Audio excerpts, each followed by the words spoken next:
On a snowy Valentine's Day, a travel blogger explores an abandoned inn, chasing a ghost story. But what she finds isn't horror, it's heartbreak. A sealed red envelope, a name whispered in silence, and a haunting dance with a man who died waiting for love.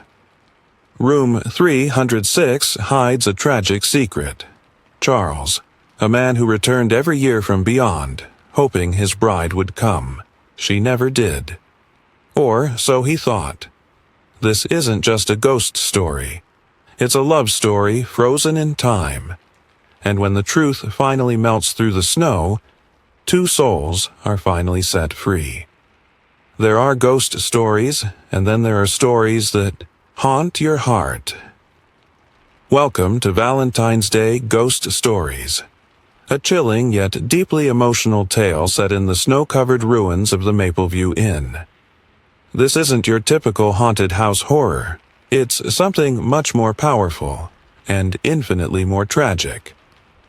Emma Collins, a travel blogger known for exploring forgotten places, stumbles across the abandoned inn on Valentine's Day, drawn by rumors of music that plays when no one's there, and a man seen dancing alone in the ballroom.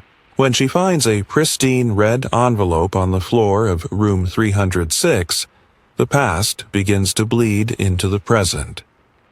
The letter, a message from a man named Charles, written to the love who never came. As Emma digs deeper, she uncovers a love story lost to fire, snow, and silence.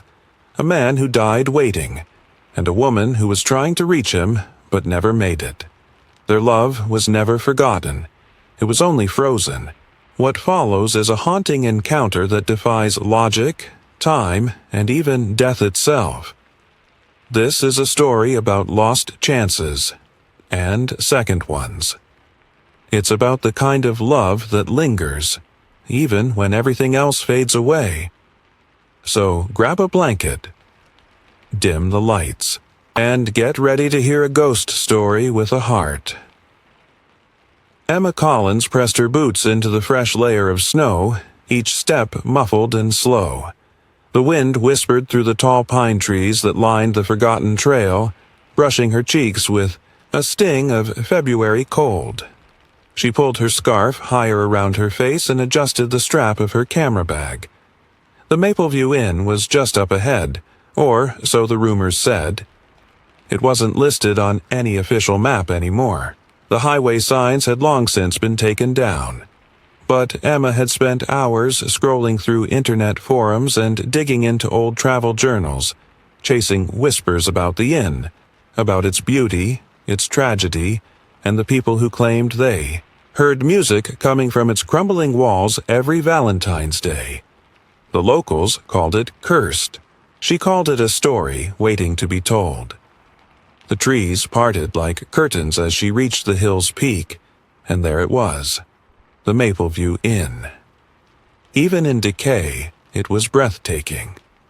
The once grand structure stood in eerie silence, blanketed in snow, and framed by skeletal trees. Vines snaked up the stone walls, curling around shattered windows like nature trying to pull the building into the earth. The roof dipped in the center, sagging under decades of rot and neglect. A weathered sign, barely hanging by one rusted chain, still clung to life above the entrance. Mapleview Inn, Est 1926. Emma felt a strange flutter in her chest. It wasn't fear exactly. It was that mix of excitement and unease that only came when stepping into the unknown. She raised her camera and snapped a photo. The lens clicked, but the inn didn't flinch. It just stood there, quiet and waiting. The front door creaked open with little effort, as if it had been expecting her. The air inside was colder than the snow-covered path she'd walked to get there. Dust floated in the sunlight that pierced through the broken windows, and the scent of mildew, rust, and time overwhelmed her senses. She stepped into the lobby, boots crunching on broken tile and scattered glass. A grand chandelier hung above her head, now tilted and missing half its crystals, like an aging ballerina frozen mid-twirl. The wallpaper, once a delicate rose pattern, peeled in long strips from the walls. Faded velvet chairs lined the edges of the room, and a fireplace stood cold and black at the far end. There was something sacred about the stillness, as if the inn had paused in its final breath and never resumed. Emma moved slowly, her camera capturing everything. The faded, welcome couples sign still tacked above the check-in desk, the old rotary phone sitting off its cradle, the tarnished brass key hooks behind the counter, all empty except for one. 306. She paused, narrowing her eyes. Room 306. She didn't know why it stood out. Maybe because it was the only one left. Maybe because something about that number felt intentional. She moved toward the staircase, testing the first few steps before trusting her full weight. They groaned, beneath her, but held. Upstairs, the hallway stretched long and narrow, lit only by the soft gray light that slipped in through the broken roof. Doors lined the corridor, many hanging off their hinges or split down the middle. Her breath fogged in the cold, and the sound of it was the only thing she could hear, until a soft tap echoed from further down the hall. Emma froze. Tap, tap. It came again, soft but clear. Not a creak, not a groan. A deliberate sound, like a knuckle against wood. She swallowed and stepped forward. Her fingers brushed the wall for balance as the floorboards shifted beneath her. The tapping stopped. She reached room 306. The door stood closed. Unlike the others, it looked intact. The knob was dull but unbroken, and the number plate gleamed faintly as if someone had polished it. And there, just beneath the door, a splash of red. Emma's heart thudded. She knelt down and pulled the envelope out from under the door. The paper was thick and smooth, the kind used for wedding invitations or love letters. It was sealed with wax, stamped with a tiny rose. No dust, no water damage, no way it had been there long. Emma stared at it, her breath catching in her throat. Her gloved fingers hesitated as she flipped it over. No name, no address, just one word, written in flowing, black ink. My dearest. Something shifted behind the door, just the faintest sound. A creak, like footsteps moving away. Or closer. Emma stood slowly, clutching the envelope. Her pulse raced, her instincts screaming that something wasn't right. But it was already too late. She was hooked. The envelope in Emma's hand felt heavier than paper should. Its presence didn't make sense. Too clean, too deliberate, like it had been left for her. But no one knew she was here. She hadn't told anyone her exact location, not even her readers. She stared at the words on the front again. My dearest. No other markings, no date, no stamp. Just those two words, written in looping black ink that looked almost too elegant for modern times. The hallway remained deathly quiet. Emma turned the envelope over, brushing her thumb over the wax seal. The rose symbol was strange, simple, yet haunting. The petals curled inwards like it was wilting mid-bloom. She hesitated, listening for any sound beyond the pounding of her heart. Then, slowly, she broke the seal.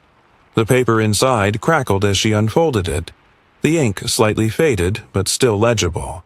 Her eyes scanned the letter, and with each line, a chill, deeper than the winter wind, crept through her bones. My dearest, the snow has come again, just like that night. I sit by the fire in room 306, hoping that each creak in the hall is your footstep. I keep our promise alive. Every year I return to the place where we were supposed to begin. But you never come. The world changes, but I stay. I wait. Until we meet again, Charles. Emma blinked, rereading it, searching for a rational explanation. It had the sorrow of a love letter. But something about it felt off, like it wasn't meant to be found, at least not by her. She glanced back down the hallway. The tapping had stopped. Everything had. The air was thick, as though the inn itself had taken a breath and was holding it. Emma's fingers trembled as she folded the letter and slipped it into her coat pocket. She didn't know who Charles was, or what promise he was talking about, but her curiosity outweighed her fear. For now. She tried the door to room 306. Locked, or at least it should have been. As she turned the knob, there was a soft click, and the door opened inward with a slow groan. The room was surprisingly intact. The furniture, though covered in dust and draped with spiderwebs, stood in place as if someone had just stepped out for a moment. A small writing desk sat beneath. The window and a fireplace was nestled into the far wall, cold and empty. The bed's frame was rusted but upright, and there was a velvet love seat near the hearth, its cushion sunken as though someone had been sitting there. Recently. Emma stepped inside, instinctively holding her breath. The door creaked shut behind her. She turned quickly, but there was no one there. A quiet stillness settled in. She moved slowly through the room, taking in every detail. On the writing desk sat a silver-framed photograph, so dust-covered it was barely visible.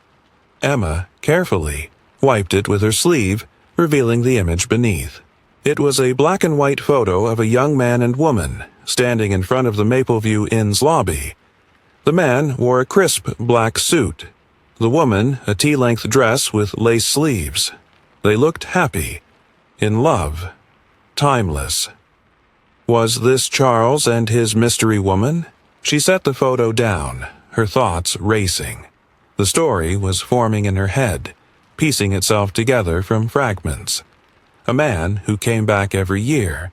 A promise made and broken. A letter left for someone who never arrived. Suddenly, a low crackle came from the fireplace. Emma turned. There was no flame, no light, but she heard it, like logs settling or coals sighing their last breath. She moved closer, heart thudding. On the mantel, something hadn't been there before. Another letter. This one was sealed in the same red wax, the rose pressed deep and sharp into its surface. She hadn't seen it when she walked in. She was sure of it. She reached for it slowly, fingers tingling as they brushed the envelope. No writing this time. Just the seal. She broke it open. Inside was a second note, shorter than the first. She never came. But maybe you will. Emma froze. Her breath caught in her throat. The cold in the room seemed to deepen, though the air was still. She turned in, place, scanning every shadow. "Who left this?" she whispered. Silence. And then, from the hallway outside, a faint sound. Music. Faint, warbled, like it came from another time. A waltz played on an old record, the kind of music lovers once danced, to under chandeliers and candlelight. It was a black-and-white photo of a young man and woman, standing in front of the Mapleview Inn's lobby. The man wore a crisp black suit. The woman, a tea-length dress with lace sleeves. They looked happy, in love, timeless. Was this Charles and his mystery woman? She set the photo down, her thoughts racing. The story was forming in her head, piecing itself together from fragments.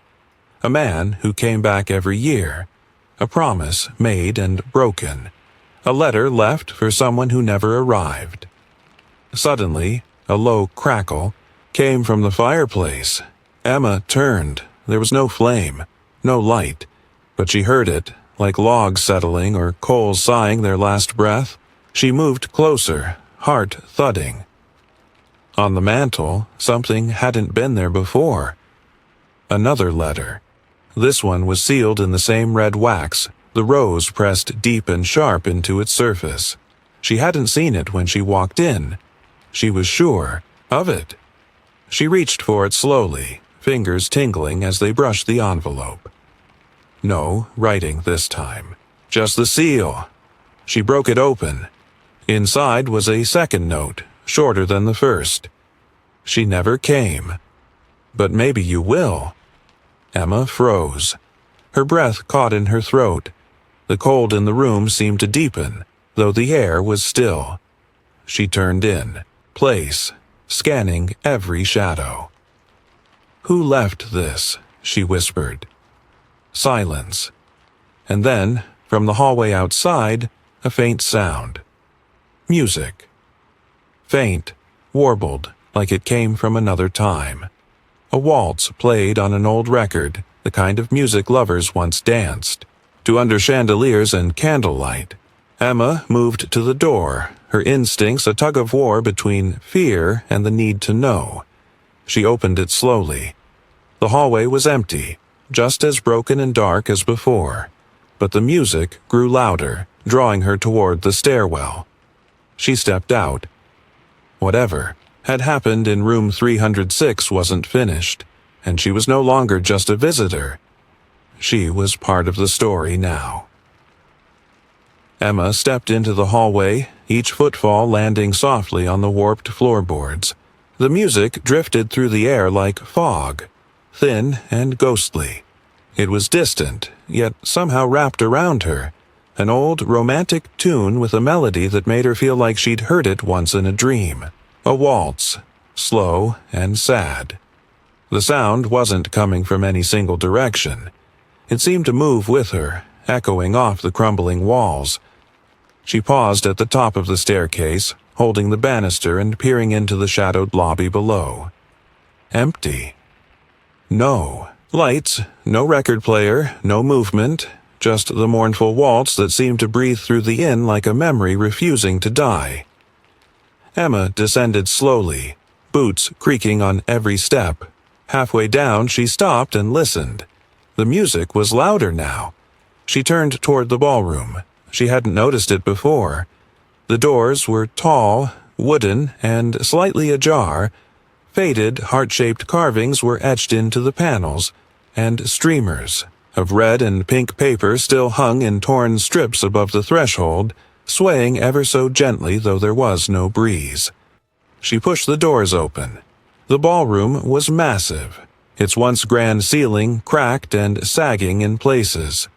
Chandeliers hung above like the bones of some great creature, their crystals long gone.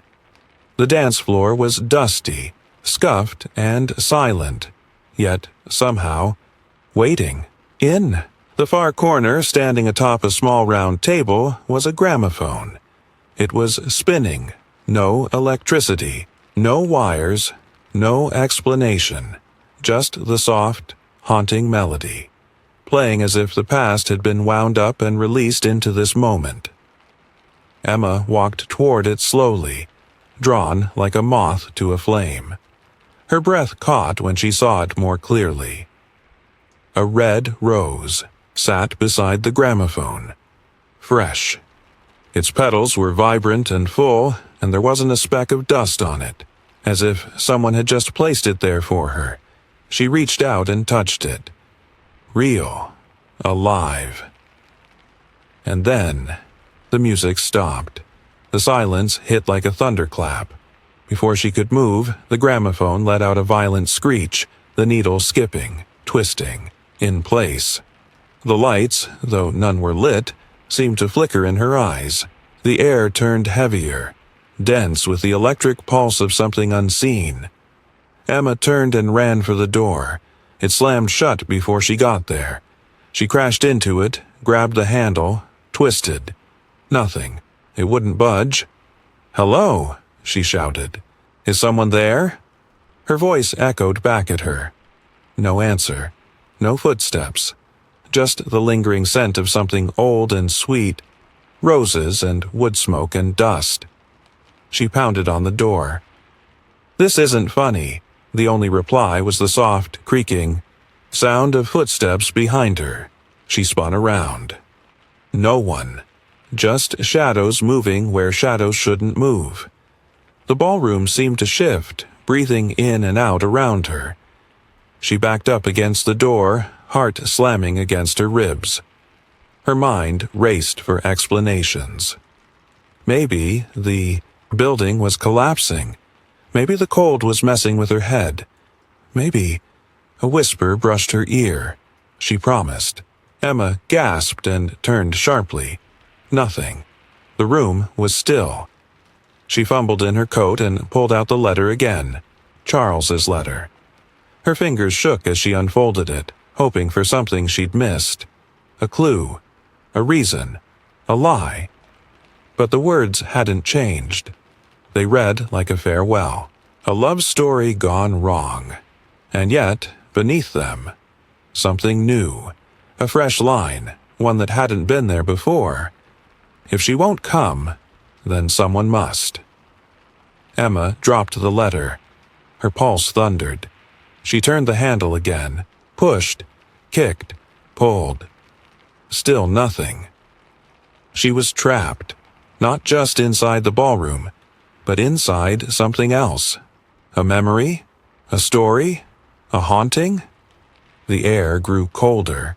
A soft snowflake drifted down from the broken ceiling, then another and another, until a light snowfall began to fall inside the ballroom.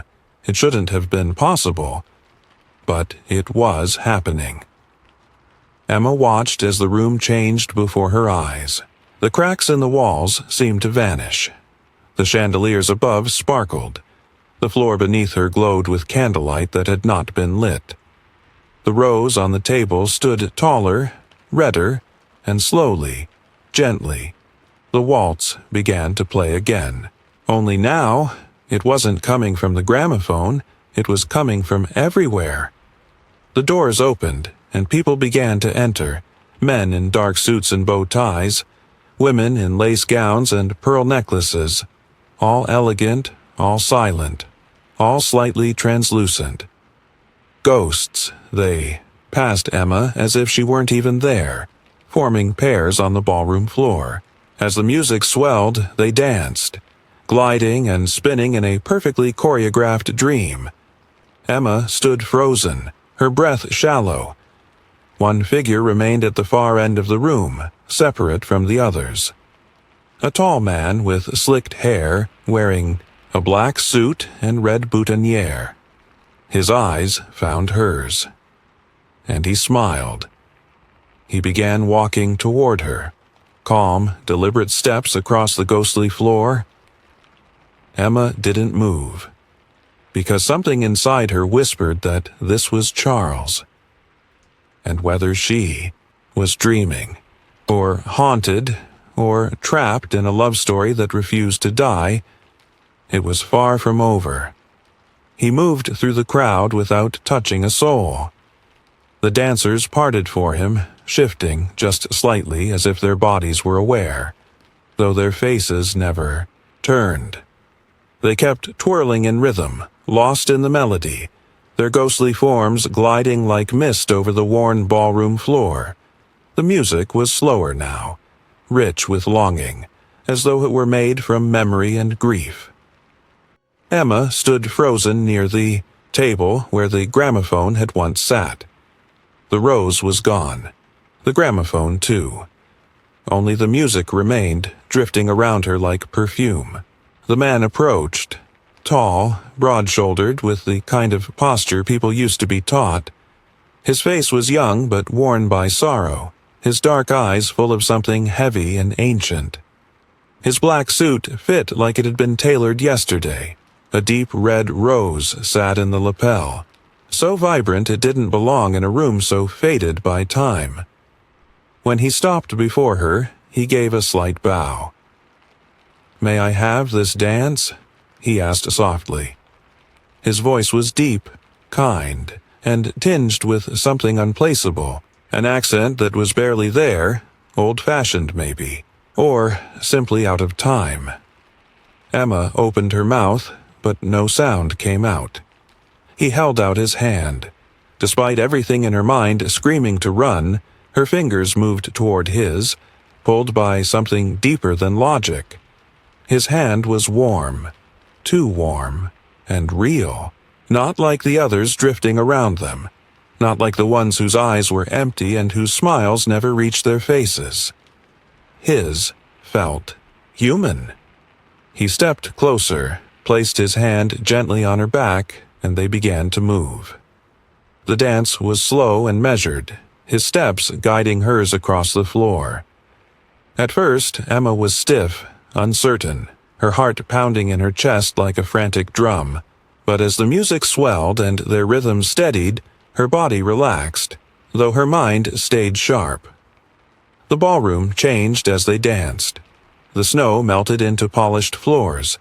The cracked walls smoothed. The chandeliers above flickered to life, one by one, casting golden light over the dancers. Laughter echoed faintly in the background, soft and distant, like a recording from another century. Emma glanced at the other couples. Their faces were blurred, like watercolor paintings left out in the rain. They danced tirelessly, caught in a loop, but her partner, Charles, was different. "You aren't her," he said quietly, his gaze never leaving hers. Emma's breath caught in her throat. She shook her head. "No, I'm not." He nodded, almost sadly. "You look like her. For a moment. I hoped." "Margaret," Emma whispered. Charles's eyes softened, but his smile didn't reach them. "We were going to meet here," he said. "Valentine's Day, 1974. I booked the room, brought flowers, wrote her letters every week. It was going to be the start of everything." He twirled her slowly, then caught her hand again, drawing her close. But she never came. The words hung in the air like smoke. Emma stared up at him. "What happened?" His smile faltered. "I waited until the fire started. People screamed, ran. But I stayed. I thought, maybe if I waited just a little longer." His voice cracked just slightly. "I died thinking she'd show up any second." Emma felt a chill crawl up her spine. "But every year," he continued, "on this night, I come back. I relive it all. The music, the hope, the waiting, and lately, the dancing. With someone who isn't her." They stopped moving. He looked down at their joined hands. "You've seen the letters, haven't you?" "Yes," Emma said. Someone left them for me." "No," Charles said, meeting her eyes. "You were meant to find them. The inn lets people in only when the time is right. It brings them here, hoping they'll carry the story forward, hoping someone will finish what was started." Emma swallowed hard. "Why me?" He tilted his head, thoughtful. "Maybe you remind the inn of her, or maybe it knows you'll listen." Music faded. The dancers slowed.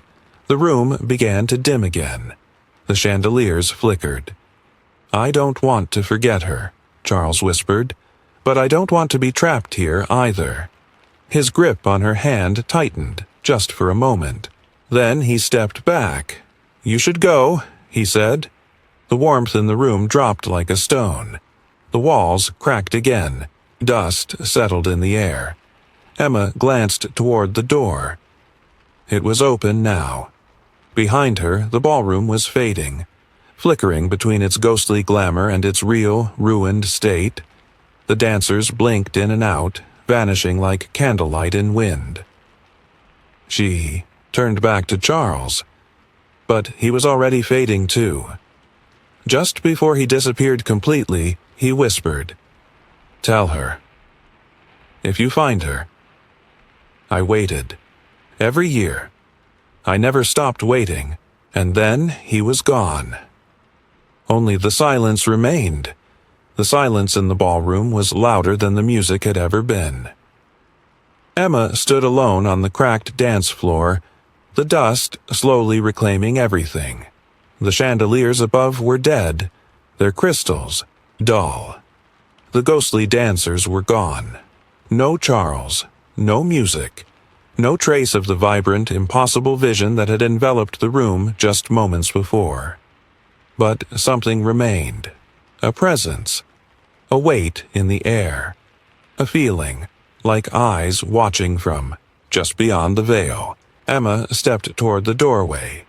Her fingers brushed the frame as she crossed into the hallway, half expecting it to vanish behind her, locking her in some strange time loop. But the door stayed open, groaning slightly as it swayed in the still air. She was back in the decaying version of the inn. The real version. Whatever real meant now. Her steps echoed as she made her way back to room 306. She didn't know what she was looking for exactly. Maybe another letter. Maybe another whisper.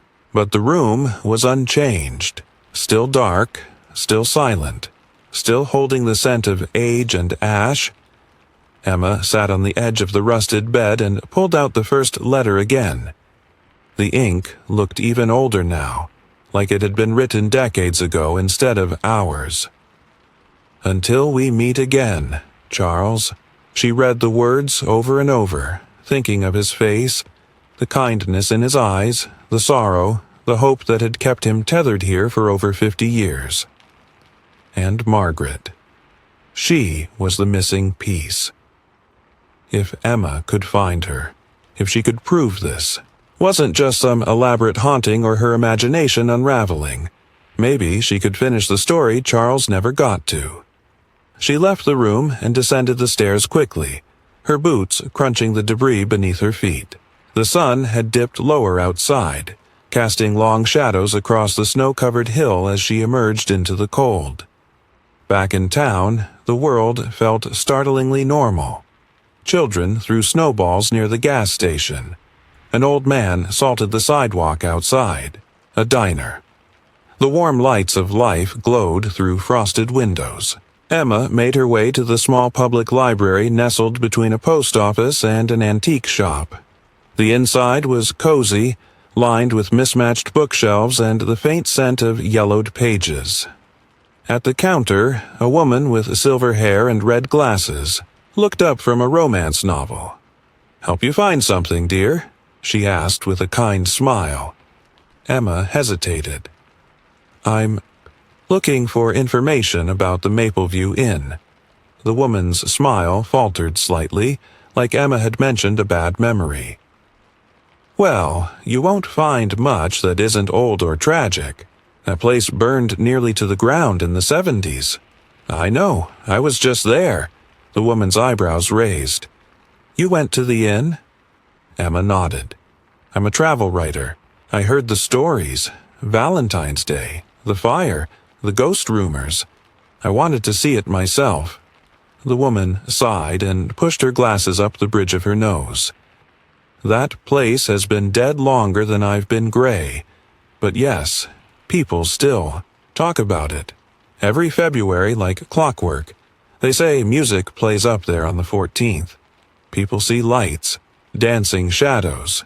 Some swear they hear a man crying." Emma leaned in slightly. "Do you know anything about someone named Charles? Or Margaret?" The woman paused. Then she turned slowly and reached behind the counter, pulling out a thick binder, labeled Historical Events, Cedar Hollow. She flipped through the yellowing pages until she found a brittle newspaper clipping. "Here," she said, tapping the page with one perfectly manicured nail. This ran in the Cedar Hollow Gazette. In 1974, Valentine's Day fire at Mapleview Inn. Emma read the headline aloud. "Tragedy at Mapleview. Dozens lost in mysterious blaze." Below, it was a black and white photo of the inn, smoke curling into the night sky. The story detailed how a fire broke out just after midnight during the inn's annual Valentine's Ball. The cause had never been confirmed. Then her eyes caught a smaller sidebar. Local man, parishes awaiting, fiancé. Charles Ellington, 27, was one of the victims confirmed in last night's blaze. Witnesses say he was seen sitting alone at a table near the fireplace waiting for his fiancée, who never arrived. Friends claim he had reserved room 306 for the couple's engagement night. The identity and whereabouts of his bride-to-be remain unknown. Emma's heart pounded. There it was. Proof. Charles had been real, and he'd waited until the end. "Do you know what happened to her?" she asked. "Margaret?" The librarian hesitated again, lips pursing. "There were rumors," she said. "Some say she got cold feet. Others believed she died in the storm that hit that night. Whiteout conditions. You couldn't see 2 feet. In front of you." She flipped to another page. A second article, dated 2 weeks after the fire. Missing woman's car found abandoned. A light blue Ford sedan registered to one Margaret Hale was discovered in a snowdrift 5 miles from Mapleview Inn. The car was empty. No sign of the driver. Authorities presume she attempted to reach the inn but may have succumbed to the storm. Her body was never recovered. Emma stared at the article, goosebumps rising on her arms. So Margaret had tried to come. She hadn't abandoned him. She just didn't make it. The pieces clicked together like a lock turning. Emma looked up at the librarian.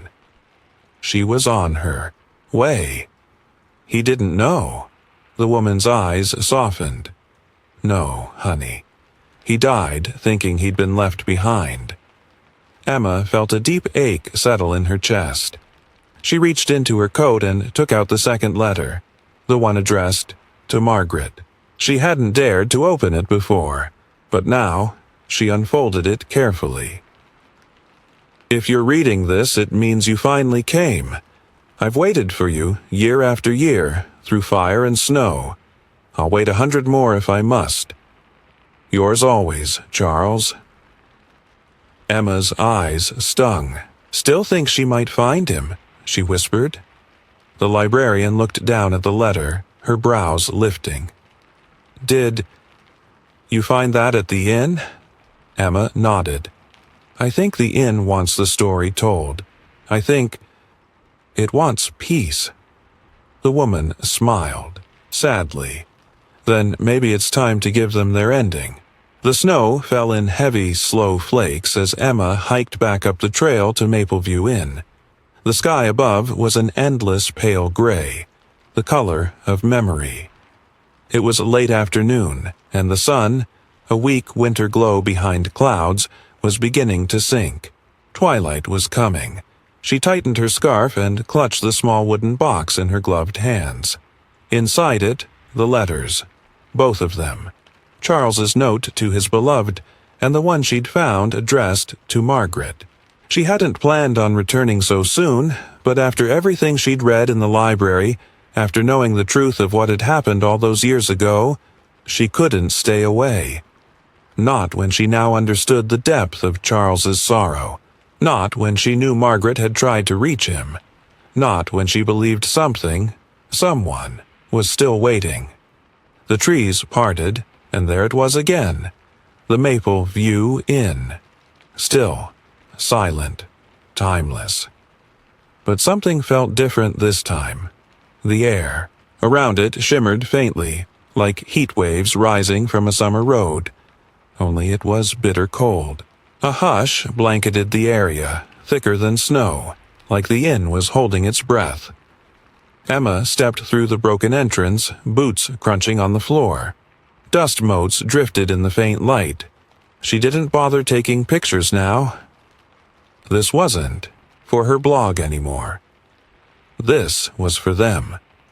She made her way upstairs to room 306. The hallway seemed darker than before, though the snow outside reflected pale silver light through the window panes. The air was heavier, too, as if the building sensed her return. She paused at the door. Last time, it had opened for her. This time she reached for the knob herself and found it unlocked. The door creaked slowly inward. Room 306 looked unchanged. The same cold fireplace, the same sagging velvet loveseat, the same tarnished photograph on the desk. But the air buzzed now, faintly electric, as if the room was waiting, watching. Emma stepped inside. She knelt by the fireplace, opened the wooden box, and placed the letters gently on the stone hearth. Her hands lingered on the paper. Then, from her coat, she took out one last item, a small folded clipping from the newspaper. The one about Margaret Hale. She set it beside the letters. "I found her," Emma said softly into the stillness. Her voice barely echoed. "She didn't leave you, Charles. She tried to come. She just didn't make it." The wind howled softly outside. Inside, the silence deepened. Then, a breath, soft, almost imagined, like someone exhaling nearby.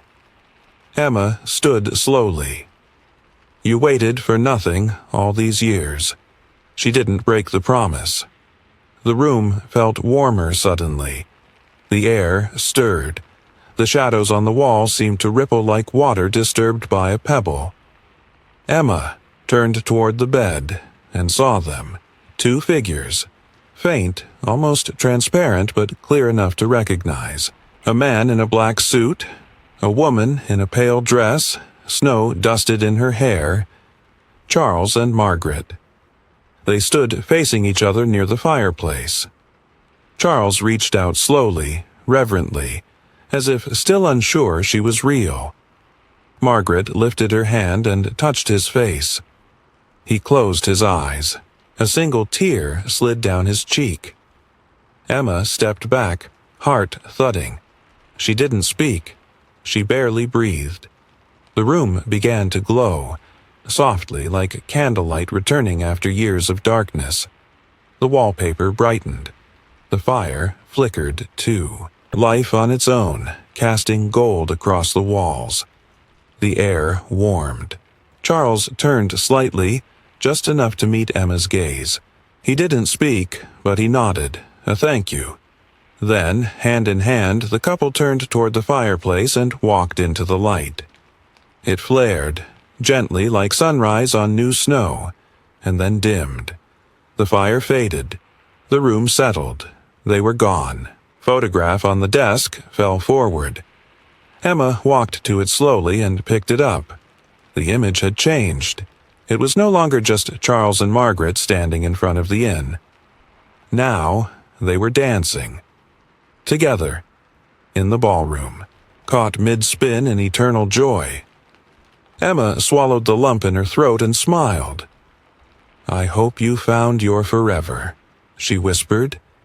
She turned, stepped out of the room, and walked back down the hall. The wind outside had died.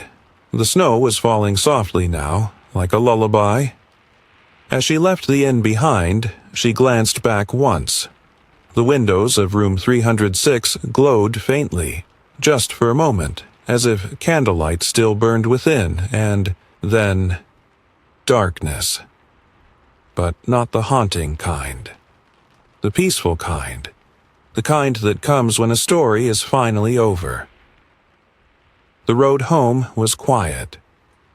Emma drove in silence, the heater humming softly, the occasional flick of the windshield wipers clearing the melting snow. The sun had dipped below the tree line, casting the world in dusky shades of gray and lavender. Behind her, the Mapleview Inn sat hidden beneath its snowy hill, as still and secretive as ever. But something had changed. Something had been set free. She kept glancing at the passenger seat, where the worn photograph from room 306 lay safely wrapped in a wool scarf. She'd taken it not to keep, but to remember, to prove to herself, and maybe to others, that what she had seen was real. Two lovers, caught mid-spin, smiling at each other with a joy that defied time. It didn't feel like a ghost story anymore. It felt like a promise fulfilled. Back at her small apartment above a cafe in Cedar Hollow, Emma made tea and sat at her desk, laptop open, fingers hovering above the keys. The cursor blinked in the empty document, waiting, just like Charles had.